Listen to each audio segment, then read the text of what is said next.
ओम शांति। प्यारे मीठे भाइयों बहनों, गुड मॉर्निंग। आज के वीडियो में बहुत बहुत आपका फिर से स्वागत है। पॉजिटिव संकल्प के साथ, समर्थ संकल्प के साथ। और ये लोग का होमवर्क भी आज बन गया है। होमवर्क के साथ दिखा दो। तो इसी में से पॉजिटिव संकल्प ये लेना है, presence of humble person creates comfort. मेरा है। जैसा कर्म हम करेंगे हमें देख और करेंगे। सिंपल सा बात है। आप जैसा कर्म करेंगे आपको सब कोई देख रहा है। भगवान भी देख रहे हैं, सब आत्माएं भी देख रही है और सब आपसे सीख रही है। आपको देख रही है मोबाइल चलाते हुए तो सीख लिया मोबाइल चलाने और आप वो भी चलाने लगी। ठीक है। तो कल की मुरली का सार क्या था? सोमान था, मनन शक्ति के द्वारा मगन रहने वाले अनुभव मूर्त भव, है ना। अनुभवी मूर्त बनना, दही अभिमानी बनना है, चीनी डालना, मीठी सैकरीन बनना है, एकदम मीठा बाबा के जैसा, एकदम पूरा मीठा बनना है। ज़्यादा चीनी भी हो जाएगा तो कोई दिक्कत नहीं, इतना मीठा बनना है। शिव साजन, साजन का संबंध आया है बाबा के साथ। मच्छरों सदृश से जाएंगी आत्माएं, है ना। तो ये है बाबा की मुरली का कल का सार। कल बाबा ने हम बच्चों को कहा, बच्चे तुमको मुरली सम्मुख सुनना है, एकदम सामने बैठ के, सर्वोत्तम बनना है, पुरुषार्थ बहुत अच्छा करना है, तब ना उच्च पद मिलेगा। और मीठा बनना बाबा के जैसा। और योग अग्नि में पावन बनना है। आग जलाएगी तब ना रोटी बनेगा। आटा सान ली, रोटी बेल ली, तावा में चढ़ा दी और गैस ऑन नहीं की तो रोटी बनेगा? तो स्कूल चल गई, ब्रश कर ली, भोजन खा ली, सब कुछ कर ली, पढ़ाई कर ली, लेकिन होमवर्क नहीं बनाई, बाबा को याद ही नहीं की, शाम को नुमा मेडिटेशन नहीं की, तो बैटरी चार्ज होगा? सतयुग में जाएगी? तो ऐसे ही है, देख लो। जब बैटरी मेडिटेशन करने बैठती है तो मतलब गैस ऑन हो गया है, अब रोटी बनेगा, जो चढ़ाएगी, चाय बनेगा, सब्जी बनेगा, सब बन जाएगा, लेकिन आग जलाई ही नहीं। तो शाम को कल मेडिटेशन की थी? हाँ की थी? नहीं की थी। गैस जलाई ही नहीं तो बना कुछ नहीं, बना, भूखे रह जाएगी। ठीक है। कल बाबा बोले योग अग्नि से पावन बनेंगे। ठीक। आज की कहानी से शुरू करेंगे। निस्वार्थ सेवा। 2 दिन पहले की बात है। अपनी 8 वर्षीय पुत्री को स्कूल से घर वापस लाने 3 बजे स्कूल के गेट पर पहुंच गया था। 3:10 से जूनियर केजी के छात्र बाहर आना शुरू करते हैं। पहले टिया बाहर निकलती है, उसके बाद सेजन निकलती है। तो पहले केजी का छात्र निकलना शुरू करते हैं, जबकि सीनियर छात्र 3 बजे गेट से निकलते हैं। तो गेट पर अभिभावक की भीड़ लगी हुई थी। पेरेंट्स खड़े थे बहुत सारे, अपना अपना गाड़ी लेके। एकाएक तेज बारिश शुरू हो गया। क्या हो गया शुरू? तेज बारिश। सभी ने अपनी अपनी छतरी तान ली, कोई अपना बरसाती पहन लिया, कोई छुप गया, कोई बोला बारिश छूटेगा तब जाएंगे। तो मेरे बगल में एक सज्जन बिना छतरी के खड़े थे। मैंने शिष्टाचारवश उन्हें अपनी छतरी में ले लिया। बोला भाई साहब भींगिए मत, मैं अकेला हूँ, आइए मेरे छतरी के अंदर आप आ जाइए। गाड़ी से जल्दी जल्दी आ गया, छतरी नहीं ला सका वो बेचारा। उन्होंने कहा कोई बात नहीं, ऐसा अक्सर हो जाता है। जब उनका बेटा रेनकोट पहने निकला तो मैंने उन्हें छाता से गाड़ी तक पहुँचा दिया कि चलिए हम पहुँचा देते हैं आपको, भीग जाएंगे। उन्होंने मुझे गौर से देखा और लास्ट में क्या बोला? धन्यवाद भाई साहब। क्या बोला? धन्यवाद। तो हम लोग ऐसा कितने लोगों की मदद करते हैं जो हमको कोई धन्यवाद बोलता है। तो तुमको लास्ट टाइम धन्यवाद किसने कहा था बताओ? कोई तुमको धन्यवाद बोला अभी तक? बोलो। ऐसा कोई कर्म हम लोग करते हैं जो हमको कोई धन्यवाद बोले? बोलो, याद नहीं आ रहा है? थैंक यू बोले। कोई है फ्रेंड सर्कल में? नाम बताओ। और इसको बोलती है थैंक यू दीदी, आई बोलती है थैंक यू टिया। हाँ, तो देखो केक दी थी तब ना थैंक यू बोले। तो हमको दिन भर में ऐसा 10 कम से कम 10 ऐसा काम करना है जिससे लोग हमको थैंक यू बोले, ठीक है। आज के बाद जैसे किसी को पेन दे दी, थैंक यू टिया। किसी को हेल्प कर दी, किसी को, है ना, किसी को थोड़ा टिफिन में से कुछ अच्छा मम्मी बनाई है तो थोड़ा सा दे टेस्ट करा दी, थैंक यू टिया। मैंने 10 बार थैंक यू सुनना चाहिए। कल हम सुनेंगे, कल सबसे पूछेंगे कि 10 तो थैंक यू तुम लोग जमा करके आई है कि नहीं, ठीक है। तो बोला कि चलो भाई साहब, धन्यवाद करके चले गए। कल रात 9 बजे पाटिल साहब का बेटा आया, अंकल गाड़ी की ज़रूरत थी और रूबी उसकी 6 माह की बेटी की तबीयत बहुत ख़राब हो गई थी, उसे डॉक्टर पास ले जाना था। तो बोला कि अपना गाड़ी दीजिएगा। तो बोला कि चलो चलते हैं। अंधेरी बरसाती रात में जब डॉक्टर के यहाँ हम लोग पहुँचे 4 व्हीलर, तो दरवान गेट बंद कर रहा था। कंपाउंडर ने बताया कि डॉक्टर साहब लास्ट पेशेंट देख रहे हैं, अब उठने ही वाले हैं, अब सोमवार का नंबर लगेगा। तो मैंने कंपाउंडर से आज ही दिखाने का आग्रह कर ही रहा था कि डॉक्टर साहब चैम्बर से घर जाने के लिए बाहर आए। मुझे देखा और तो ठिठक कर बोले, अरे आप आए हैं सर, क्या बात है। कहना नहीं होगा, डॉक्टर साहब वही सज्जन थे जिन्होंने स्कूल में मैंने छतरी से गाड़ी तक पहुंचाया था। देखो, तुम उसका हेल्प किया था तो वही डॉक्टर साहब थे, वो उसका हेल्प किए। डॉक्टर साहब ने बच्ची से मेरा रिश्ता पूछा तो मेरे मित्र पाटिल साहब की बेटी है, हम लोग एक ही सोसाइटी में रहते हैं।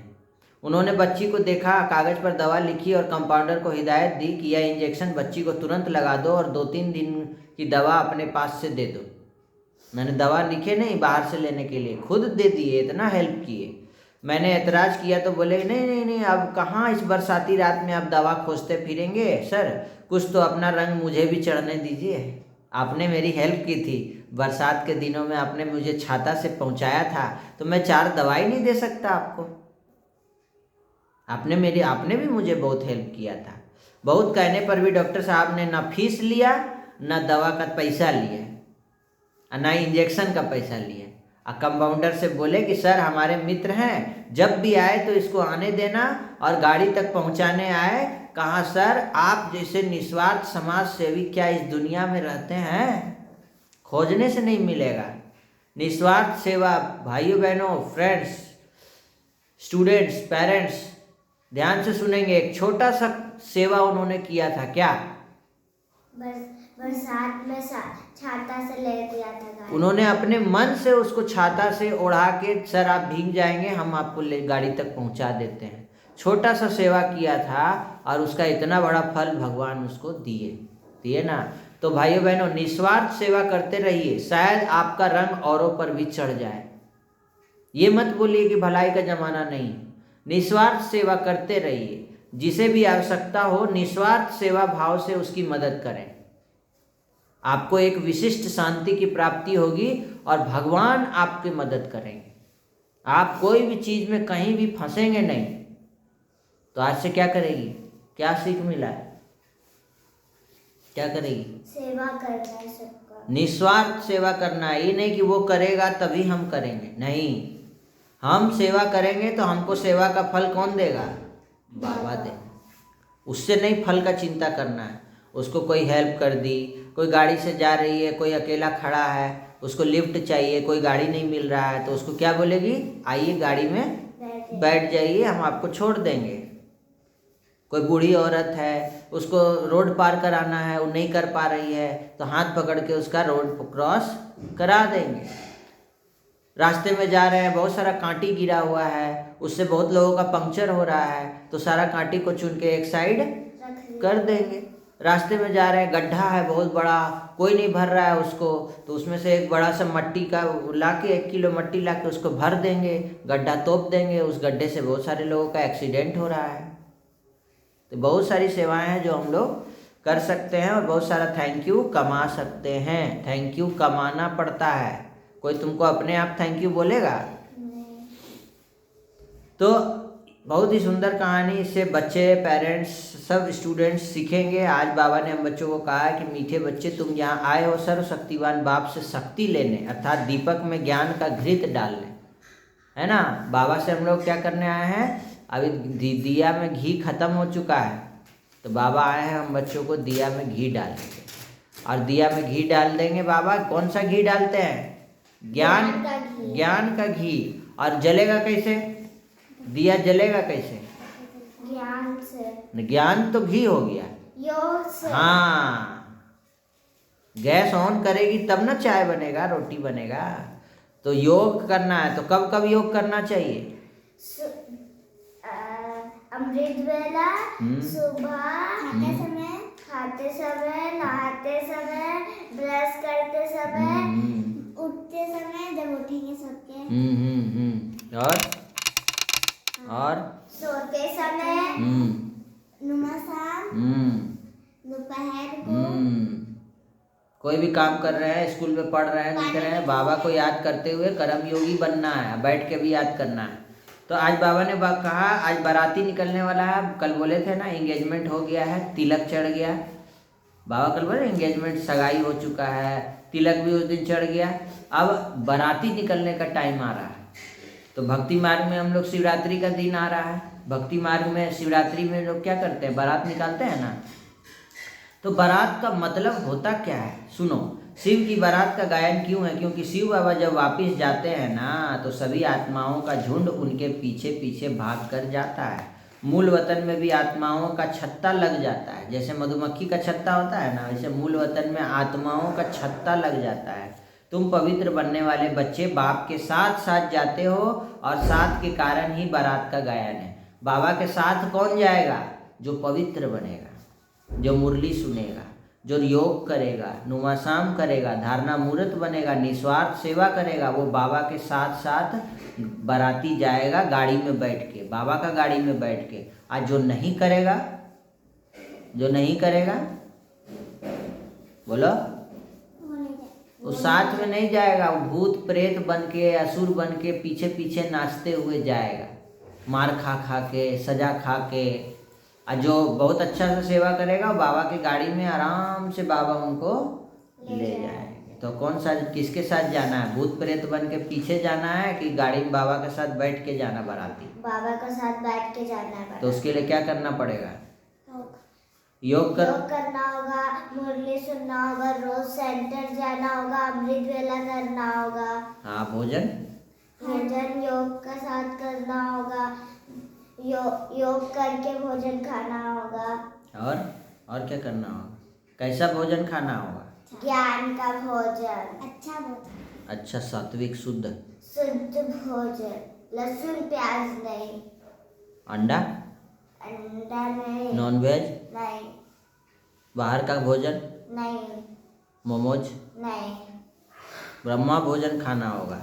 तो आज बाबा ने हम बच्चों को कहा कि मन वचन कर्म से पवित्र बन आत्मा रूपी बैटरी को चार्ज करना है। तो पक्का ब्राह्मण बनना है।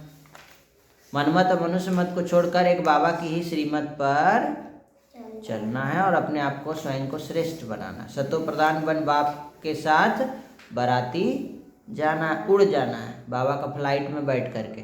बाबा छोड़ेंगे नहीं कि जाओ पीछे से आना नाचते नाचते भूत प्रेत बन के। इसीलिए देखो बाराती में देखना पीछे सभी बाराती जाते हैं, शिव की बारात सब जाते हैं, साधु सन्यासी, देवी देवताएं, बड़े बड़े लोग, और भूत प्रेत भी जाता है पीछे पीछे, देखती है ना। सब कोई, किसी को नहीं छोड़ते हैं बाबा, सब कोई जाएगा परम धाम बाबा के पास। एक आत्मा नहीं छूटेगी, सबको लेके जाएंगे बाबा। लेकिन कोई योग बल से जाएगा पवित्र बन के बाबा के साथ बैठ के, और कोई नहीं बनेगा तो भोग बल से जाएगा, पीछे पीछे डांस करते हुए जाएगा, मार खाते हुए जाएगा। जो बच्चा नहीं पढ़ता है उसको मिस मारती है ना, मारती है कि नहीं? और जो बच्चा पढ़ता है उसको मारती है? नहीं मारती है, उसको चॉकलेट देती है। वरदान है सत्यता की शक्ति द्वारा प्रकृति व विश्व को सतोप्रधान बनाने वाले मास्टर विधाता भव, विधि विधाता भव, है ना। मास्टर विधि विधाता बनना है। आप जैसा विधि करेंगे आप वैसे देख के बाकी लोग भी आपकी विधि को फॉलो करेंगे।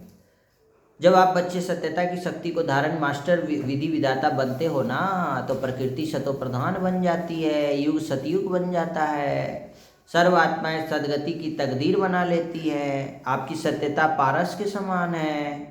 जैसे पारस लोहे को पारस बना देता है, ऐसे सत्यता की शक्ति आत्मा को, प्रकृति को, समय को सर्व सामग्रियों को, सर्व संबंधों को, संस्कारों को, आहार व्यवहार को, सबको सतो प्रधान बना देती है। चलो क्या बोलो, बोलना क्या? शरीर कैसा होना चाहिए? सतो प्रधान। आत्मा कैसी होनी चाहिए? सतो प्रधान। भोजन कैसा होना चाहिए? सतो प्रधान। बोली चाली कैसा होना चाहिए? सतो प्रधान। तो टिया भी बहुत अच्छी स्टूडेंट है, 10/10 लाई है स्कूल का टेस्ट में। तो ये भी अच्छी स्टूडेंट है, फर्स्ट आने वाली आत्मा है, बुद्धिमान आत्मा है। और स्लोगन है, बाबा बोले योगी आत्मा है वह है जिन्हें प्रकृति की हलचल भी आकर्षित नहीं करे। खूब भूकंप आ रहा, बैठे हैं, ओम शांति। खूब भूकंप हो रहा, खूब धरती हिल रहा, बाढ़ आ गया, तूफान आ गया, बैठे हैं, ओम शांति, साकाश दे रहे हैं। अंतिम घड़ी में वो वाला था हाँ, ना, सेंटर पूरा बच गया और सारा खत्म सारा हो गया। भूकंप आ गया, सेंटर बच गया। तो आप लोग अभी मूवी देख लीजिएगा, अंतिम घड़ियां मूवी का नाम है, ब्रह्मा कुमारी में मूवी आई थी। अच्छा, ये भी अपना दिखा रही है, ये अपना भी टेस्ट का दिखा रही है। इसमें इसको भी, सेजल भी अच्छी स्टूडेंट है, 30 आया 32 में। और आज का व्यक्ति साराम बाबा ने हम बच्चों को स्वदर्शन चक्रधारी बनने के लिए कहा। स्वदर्शन चक्रधारी सो छत्रधारी, स्वदर्शन चक्रधारी सो छत्रधारी। बाबा की छत्र छाया में आप आ जाते हैं, अपने स्व का दर्शन करना है। तो देह की स्मृति के अनेक व्यर्थ संकल्पों के चक्र से, लौकिक और अलौकिक संबंधों के चक्र से, अनेक जन्मों के स्वभाव संस्कारों के चक्र से, प्रकृति के अनेक प्रकार के आकर्षण के चक्र से मुक्त हो जाएंगे। जब बाबा के चक्र में आ जाएंगे ना, स्वदर्शन चक्र में, तो इन सब चक्रों से मुक्त हो जाएंगे। तब अन्य आत्माओं को भी बाप से प्राप्त हुई शक्तियों का अनेक चक्रों से सहज ही छुड़ाकर जीवन मुक्त बना सकेंगे। होमवर्क नोट कर लीजिए। आज का होमवर्क है, मैं मास्टर विधि विधाता आत्मा हूँ। मैं मास्टर विधि विधाता आत्मा हूँ। सतो प्रधान बन बाप के साथ उड़ कर जाना है। जब बाप के साथ बराती जाएंगे तो सतो प्रधान बनना होगा। तो आज का 2 शब्द भी नोट करिए, सतो प्रधान और तमो प्रधान। ठीक है, मैं आत्मा हूँ, उसका होमवर्क है, ये होमवर्क है। और ये लोग एक दिन का एक्स्ट्रा होमवर्क बना ली है, क्योंकि बोल रही है कि नानी घर जा रही है, तो नानी घर में ये लोग का कल का होमवर्क आज ही बना ली है। 1 तारीख को एक दिन का एडवांस होमवर्क बनाई है। तो इन लोग को भी धन्यवाद बोल दीजिए, थैंक यू बोल दीजिए। बाबा का भी धन्यवाद, सबका धन्यवाद। इन लोग को बहुत बहुत बधाई। कमेंट करके ज़रूर बताइए कहानी कैसे लगी, और आज की मुरली मंथन में आप लोगों से क्या सीख मिला, इसका लिए भी आप लोग कमेंट करेंगे। ओम शांति, सबका भला हो, सब शांत रहें, सुखी रहें, निरोगी रहें, नशा मुक्त रहें। ओम शांति।